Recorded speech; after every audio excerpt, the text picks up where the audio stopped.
Magandang umaga Pilipinas, narito na po ang magiging ng panahon ngayong araw ng Tuesday, 08 July 2025. Base po sa ating synoptic situation, patuloy pa rin iiral ang southwest monsoon sa kanlurang bahagi ng bansa.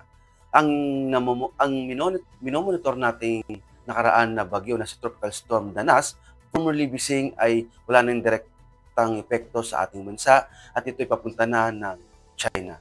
Sa ngayon, wala pa tayong namomonitor sa silangang bahagi na low pressure area o bagyo na mamumuo sa loob at labas ng ating Philippine Area of Responsibility.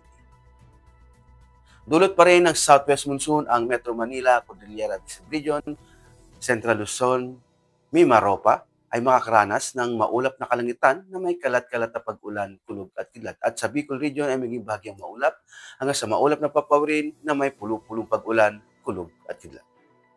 Dulot nga ng southwest monsoon, ang kanlurang bahagi ng Visayas ay makakaranas ng maulap na kalangitan na may kalat-kalat na pag-ulan, kulog at kidlat. At sa nalaming bahagi ng Visayas ay maging bahagyang maulap hanggang sa maulap na papawirin na may pulupulong pag-ulan, kulog at kidlat.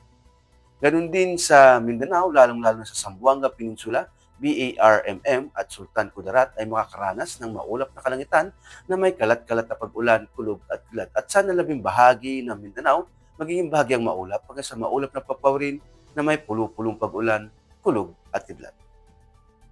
Para sa 3 araw na pagtataya sa Metro Manila, Cavite, Angeles, Lipa, Philippine Rise, Puerto Princesa at Kalayaan Island, magpapatuloy ang maulap na kalangitan na may kalat-kalat na pag-ulan, kulog at kidlat.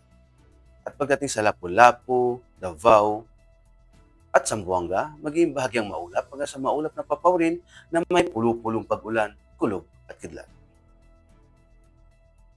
Para naman sa astronomical information, ang araw ay sisikat ng 0533 at tulubog din naman ng 1830.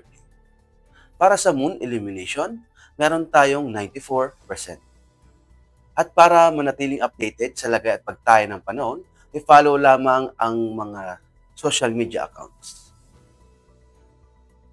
Sa ngalan ng aming commanding officer na si Colonel Alvin Jan Cugador, PAF GSC, ako po si Technical Sergeant Brian Benedict Garcia, Weather Forecaster ng Weather Forecasting Department ng Air Force Weather Center. Muli, maraming salamat po.